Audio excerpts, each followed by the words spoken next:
Livro O Poder do Subconsciente, capítulo 5, parte 3. Para mostrar como a fé absoluta funciona, recordemos o que dissemos sobre o médico suíço. Em 1776, ele declarou ter conseguido numerosas curas tocando com ímãs o corpo de pacientes. Mais tarde, jogou fora os ímãs e simplesmente aplicou passes com as mãos, a curta distância do doente. Esse método funcionou também. Explicando o sucesso do novo método, Mesmer formulou a teoria do magnetismo animal. Segundo ele, trata-se de um fluido que satura o universo, mas que é, sobretudo, ativo no organismo humano. Afirmou que o fluido magnético era transmitido por suas mãos para o corpo doente e que era essa transferência de magnetismo animal que o curava. Multidões correram para procurá-lo e muitas curas maravilhosas foram obtidas. Quando Mesmer mudou-se para Paris, o governo nomeou uma comissão para investigar suas curas. Seus membros incluíam médicos ilustres e membros da Academia de Ciência, da qual Benjamin Franklin era um dos titulares. Após rigorosa pesquisa, a comissão reconheceu que Mesmer conseguira curas confirmadas, mas sustentou não haver prova da validade da teoria do fluido magnético e sugeriu que os efeitos deviam-se à imaginação dos pacientes. Pouco depois disso, Mesmer foi exilado. Faleceu em 1815. Pouco depois dessa data, o Dr. James, de Manchester, Inglaterra, resolveu provar que o fluido magnético nada tinha a ver com as curas do Dr. Mesmer.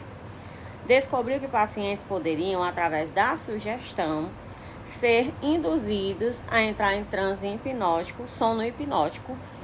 Enquanto estavam em transe, ele conseguiu produzir muitos dos fenômenos notáveis que Mesmer atribuíra ao magnetismo animal. É evidente que todas as curas, sem a menor dúvida, foram causadas pela imaginação do paciente, juntamente com uma sugestão poderosa de saúde e transmitida à mente subconsciente. Não é injusto denominar esse estado de fé cega, porque nem os pacientes, nem os praticantes compreendiam como as curas aconteciam. Ou seja, ao final do processo foi comprovado que não tinha nenhum fluido saindo pelas mãos dele. Era apenas a sugestão, o poder da sugestão. Fé subjetiva. E o que isso significa? A mente subjetiva ou mente subconsciente do indivíduo é tão suscetível ao controle da mente consciente ou objetiva quanto a sugestão de outra pessoa. Segue-se que qualquer que seja a nossa crença objetiva, se nós internalizarmos a fé, ativa ou passivamente, a mente subconsciente será controlada pela sugestão e nosso desejo se tornará realidade. A fé necessária nas curas mentais é de natureza puramente subjetiva. E a maneira de conseguir isso é por fim à oposição ativa da mente objetiva ou consciente. O que ele está querendo dizer com isso? É frear o consciente para que o subconsciente absorva com mais facilidade aquilo que você quer. Ou seja, no caso da gente que vai fazer em casa, então a gente vai usar a nosso favor as técnicas que a gente conhece, que é quando a mente está mais sugestionável, quando você já está quase dormindo ou quando você está acordando. E aí você vai usar esses dois horários para poder sugestionar a sua mente com aquilo que você quer que aconteça, certo? No caso desses médicos, eles colocavam o paciente em um sono hipnótico. Quando a gente vai na curandeira, num canto, geralmente quando a gente senta na frente dela e ela começa a rezar, a gente entra também num transe hipnótico, porque a gente confia que ela vai curar. Então a gente passa a respirar mais relaxado e também fica sugestionável. Ou quando você vai fazer afirmações, que tem por aqui mesmo pela internet, e a pessoa diz, primeiro vamos fazer pelo menos 3 respirações profundas, né? Ali você também vai entrando num estado que fica mais sugestionado, certo? Para que ocorra a verdadeira cura do corpo, evidentemente será muito melhor que as mentes consciente e subconsciente estejam em um estado de aceitação completa da fé. Essa condição, porém, nem sempre é essencial. Podemos entrar podemos entrar em estado de passividade e receptividade, relaxando mente e corpo e mergulhando em estado de sono. Viu aí? Nesse estado de modorra, o estado de passividade em que nos encontramos nos torna receptivos a gravações na mente subjetiva. Isso também me fez lembrar as reprogramações pra gente escutar dormindo, né? Tipo as PNL do Hélio Couto.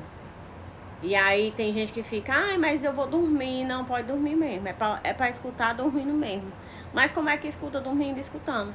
Da mesma forma que quando você deixa a televisão ligada no quarto, você dorme, tudo que passa lá você tá escutando também. E o pior, quem tá escutando não é o consciente, que sabe raciocinar e questionar. Quem está escutando é o subconsciente, que vai aceitar como verdade. Ou seja, se passar ali uma notícia, uma coisa no filme que não é agradável, a sua mente subconsciente, está absorvendo e acreditando que você está passando por aquilo ali, que está passando no filme. Já se você estiver acordado, você sabe que é um filme, que é uma ficção, e você não vai acreditar, porque você está consciente raciocinando. Mas a mente subconsciente, ela não raciocina, ela apenas aceita como verdade. Certa vez uma pessoa me perguntou, como foi que fiquei curado com o pastor fulano de tal? Quando ele me disse que não há essa doença e que a matéria não existe, não acreditei em uma única palavra que ele disse. Achei que ele estava insultando a minha inteligência. Ainda assim fui curado. Como isso pôde acontecer? Isso é interessante, hein? A explicação é simples. Ele foi acalmado com palavras tranquilizadoras, instruído a entrar em um estado de absoluta passividade e a nada dizer e nem pensar por algum tempo. O pastor tornou-se também passivo. De forma tranquila, calma e insistente, durante meia hora disse a O pastor tornou-se também passivo. De forma tranquila, calma e insistente, durante meia hora disse a esse homem que ele iria ter saúde perfeita, paz, harmonia e completude. Ao fim de meia hora, o homem sentiu um imenso alívio e recuperou a saúde.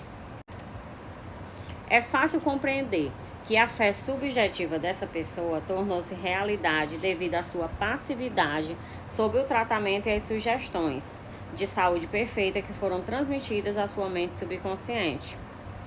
As duas mentes subjetivas estavam naquele momento em estado de comunhão. Se o paciente tivesse permitido que aflorassem dúvidas sobre o poder do curandeiro e a validade da teoria em que ele se baseava, essas reservas teriam atuado como autossugestão antagônica. As sugestões do pastor teriam sido fortemente prejudicadas, ou mesmo inteiramente anuladas.